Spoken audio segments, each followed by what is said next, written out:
Hi everyone, welcome back to my channel happy moments. तो last part में हम लोग देखे थे ईवो जान को प्रपोज करता है और फिर डिनर खत्म करके वो दोनों घर वापस आ जाते हैं। तो आज का पार्ट हम लोग शुरू करते हैं। ईवो और जान घर वापस आते ही जंक्षा के रूम का डोर नॉक करते हैं। जब वो लोग सुनते हैं अंदर से कोई कमिंग कहा तो वो लोग रूम के अंदर जाते हैं और रूम के अंदर जाते ही देखते हैं सुजुई को हाईकुन पकड़ के रखा है और जंक्षा अपने ही पहने हुए शर्ट को अजीब तरीके से देख रहा है। तुम्हारे बेबी मेरे शर्ट के ऊपर वॉमिट कर दिया और ये सब करके भी मेरे ऊपर ही हंस रहा है। जंक्षा जान को देखते ही जान को ये सब कहने लगा और ये दिखाने लगा कि वो बहुत ज्यादा गुस्सा है, लेकिन बेबी इस तरह से उसको देख के हंस रहा था कि वो लास्ट में अपने आप को क्लेम डाउन कर लिया। जान जल्दी से जंक्षा को सॉरी कहा और वेट वीप से जंक्षा का शर्ट क्लीन करने लगा। इधर बेबी जैसे ही अपने पेरेंट्स को देखा वो अपना हाथ उठा के पेरेंट्स की तरफ इशारा करने लगा। ये देखते ही ईवो अपने ब्रदर के गोद में से लिटिल सुजुई को अपने गोद में ले लिया और बेबी अपने डैडी के गोद में जाते ही खिलखिला के हंसने लगा। हाईकुन ईवो से पूछा, क्या तुम उसे पूछे हो? तो ईवो सॉफ्टली मुस्कुराते हुए कहा, जान के फिंगर की तरफ देखो। और सारे लोग जान के फिंगर की तरफ देखने लगा जहाँ पे एक ब्यूटीफुल रिंग जान पहना हुआ था। जंक्षा जान के हाथों को पकड़ा और उस रिंग को क्लोजली देखने लगा और कहा, ये बहुत ज्यादा ब्यूटीफुल है। तो जान भी जंक्षा को थैंक यू कहा, लेकिन कुछ देर बाद जान नोटिस किया जंक्षा अभी तक उसके रिंग को देखे जा रहा था। तो जान जंक्षा को पूछा, जंक्षा क्या मैं तुमसे प्राइवेटली कुछ बात कर सकता हूँ? जंक्षा अपना नज़र रिंग से हटाया और जान की तरफ देखते हुए कहा, श्योर, क्यों नहीं। हम लोग थोड़ा प्राइवेटली बात करने के लिए बैल्कनी में जा रहे हैं। तुम यहाँ पे कुछ देर के लिए बेबी को लेकर वेट करो। जान ये ईवो से कहा और ईवो के चिक्स पे किस किया, फिर बेबी के चिक्स पे किस किया और अपने मम्मा के किस पाते ही टूथलेस बेबी खिलखिला के हंसने लगा। इसके बाद जान और जंक्षा बैल्कनी में चला गया बात करने के लिए। जंक्षा बैल्कनी में जाते ही जान से पूछा, सो बताओ क्या बात है? जान बात को बिना घुमाए स्ट्रेट पॉइंट पे आया और जंक्षा से पूछा, तुम क्यों नहीं पूछते हो उससे? जंक्षा स्टूपिडली जान से पूछा, क्या, किससे क्या पूछूं? तो जान हंसते हुए जंक्षा से कहा, जंक्षा तुम स्टूपिडली एक्ट करना बंद करो। तुम क्यों नहीं हाईकुन को पूछते हो तुमसे शादी करने के लिए? ऐसा कौन कहा है कि बॉटम ये सवाल नहीं कर सकता टॉप से? जंक्षा प्रोटेस्ट करते हुए कहा, मैं बॉटम नहीं हूँ। तो जान कहा, हाँ श्योर तुम बॉटम नहीं हो, तो फिर तुम क्यों नहीं पूछते हो? जंक्षा कहा, जान मैं जस्ट रियली नर्वस हूँ। अगर वो मुझे और मेरे प्रपोजल को रिजेक्ट कर दे तो? कौन? हाईकुन? तुम स्टूपिड हो। हाईकुन तुम्हारे ऊपर पूरा लट्टू है, वो कभी नहीं तुम्हें रिजेक्ट करेगा। Oh come on man, grow up. मैं जा रहा हूँ, तुम उससे बात करो, ओके? जान ये कहते हुए वहाँ से जाने के लिए मुड़ा, लेकिन जंक्षा उसे रोक लिया और हंसते हुए उससे कहा, कॉन्ग्रेचुलेसन जान, तुम्हारे एंगेजमेंट के लिए। जान जंक्षा की तरफ आंख मारते हुए हंसते हुए कहा, ओ थैंक यू, मैं श्योर हूँ तुम्हारा भी बहुत जल्दी शादी हो जाएगा। किसे पता, शायद हम दोनों का डबल वेडिंग हो। और फिर जान बैल्कनी से रूम में आया। कम ऑन बेबी, इन दोनों लवर्स का अभी बहुत सारा बात करना बाकी है, चलो हम लोग चलते हैं। जान हाईकुन और जंक्षा की तरफ देखते हुए ईवो से ये कहा और फिर ईवो को खींचते हुए बेबी के साथ उस रूम से बाहर लेके आया। ईवो अपने रूम की तरफ जाते हुए जान से पूछा, वो लोग क्या मैटर में बात करने वाले हैं? तो जान अपने रूम में पहुंच के ईवो के गोद में से बेबी को लेते हुए कहा, तुम बिल्कुल भी इस बारे में मत सोचो, हम दोनों के ब्रदर्स कावर्ड्स हैं। फिर बेबी की तरफ देखते हुए बेबी से कहने लगा, इसे देखो, ये कितना ब्यूटीफुल है और सो क्यूट है माय लिटिल बेबी। चलो पहले हम तुम्हें क्लीन कर देते हैं, उसके बाद मैं तुम्हें फिट कराऊंगा और फिर स्लीप। मेरा प्लान कैसा लगा बेबी? बोलो। जान ये सब कहते हुए बेबी को अपने गोद में ही जेंटली उछालने लगा और उसके चबी चिक्स में किस करने लगा और बेबी फिर से खिलखिला के हंसने लगा। और इसी तरह आज का दिन भी उन लोगों का हर दिन की तरह प्यार से गुजरा। ओह मैं बहुत ज़्यादा नर्वस हूँ। क्या होगा अगर मैं स्टेज की तरफ जाने लगूँ और मैं अपने मुंह के बल गिर जाऊँ? जान नर्वसली अपने आप को ही ये सब बात बोले जा रहा था और ये बात आज जान थर्ड टाइम बोल रहा था। जंक्षा जान के ऊपर गुस्सा दिखाते हुए उसके नेक में एक थप्पड़ मारा और कहा, जान, मैं ये तुम्हें लास्ट बार कह रहा हूँ, अपना मुंह बंद रखो। तुम अगर गिर भी जाओगे तो मिसेस वांग हैं, तुम्हें पकड़ लेगी। जान अपने नेक में रब करते हुए पूछा, हाँ लेकिन इसमें तुम्हें स्लैप करने की क्या ज़रूरत था? तो जंगशा पूछा, कौन तुम्हें कहा था आज तुम बहुत ही ज़्यादा हैंडसम दिख रहे हो? तो जान ये सुन के सचमुच ब्लश करते हुए कहा, स्टॉप जंगशा, तुम्हारे बातों की वजह से मैं ब्लश करने लगूंगा। और जान सचमुच में ही बहुत ही ज़्यादा ब्यूटीफुल लग रहा था अपने वाइट सूट में, और वो वाइट सूट उसके बॉडी के अकॉर्डिंग बहुत ही ज़्यादा परफेक्ट था। जैसे लग रहा था जान के बॉडी को वो सूट हक किया हुआ है। जंगशा जान के कॉलर को फिक्सिंग करते हुए कहा, ये सच बात है जान, I am really proud of you and happy for you too. तो जान भी अपने ब्रदर को हक करते हुए थैंक यू कहा। स्टॉप, तुम अगर इस तरह से मुझे टाइटली हक करोगे तो तुम्हारा सूट खराब हो जाएगा, इडियट। जंगशा ये जान को कहा, लेकिन फिर भी अपने ब्रदर को हक किया। ओके, हम लोग ये सब बंद करते हैं, नहीं तो हम दोनों ही रोना चालू कर देंगे। जान ये कहा और जंगशा भी बोला, हाँ तुम ठीक बोल रहे हो। इधर और एक रूम में OMG, मैं शादी करने वाला हूँ गाइस, और कुछ देर में मेरा शादी हो जाएगा।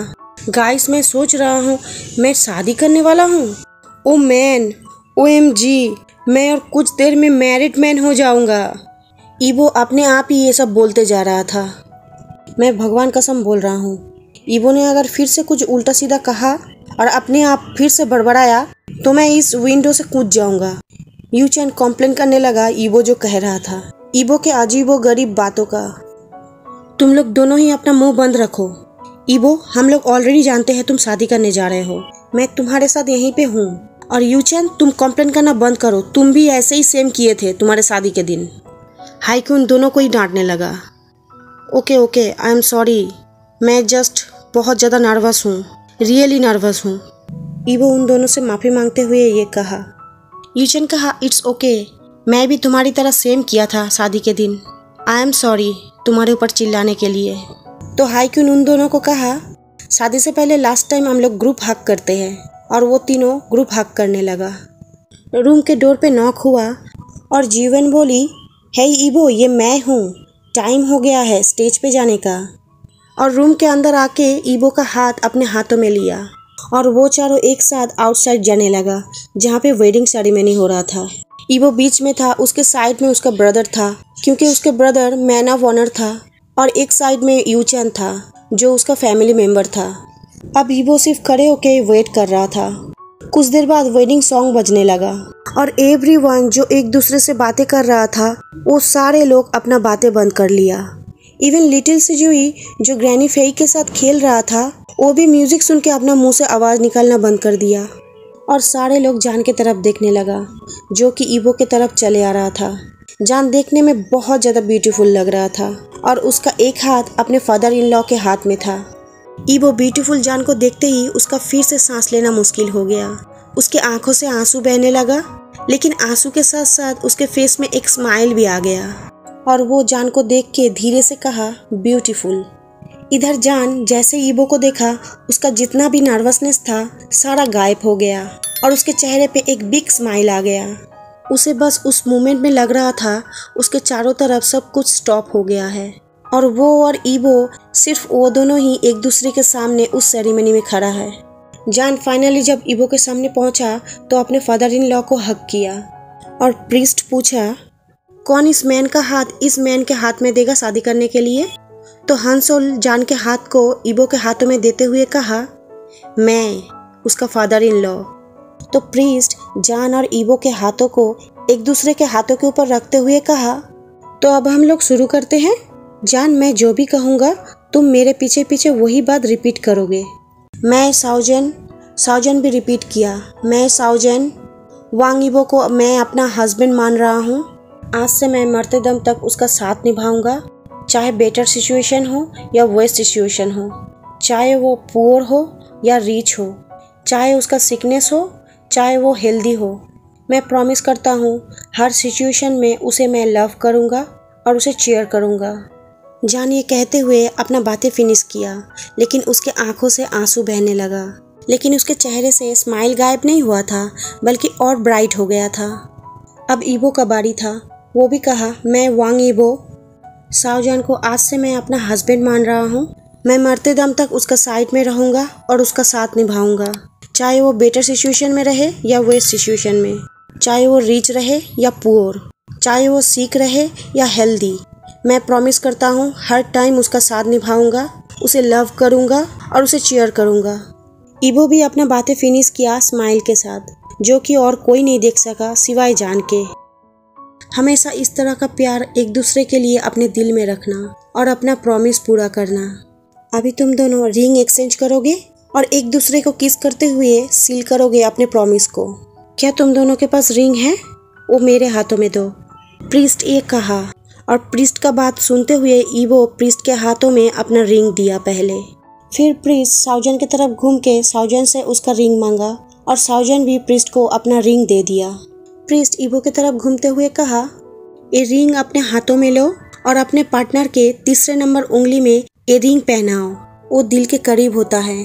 और अपने पार्टनर के हाथों को पकड़ते हुए मेरे साथ मेरा बात रिपीट करो। इस रिंग से मैं अपने प्रॉमिस को सील करता हूँ। मैं हमेशा तुम्हारा फेथफुल और लविंग हस्बैंड रहूँगा। गॉड को विटनेस करते हुए मैं प्रॉमिस करता हूँ। ईबो ये कहते हुए जान के रिंग फिंगर में रिंग को पहना दिया।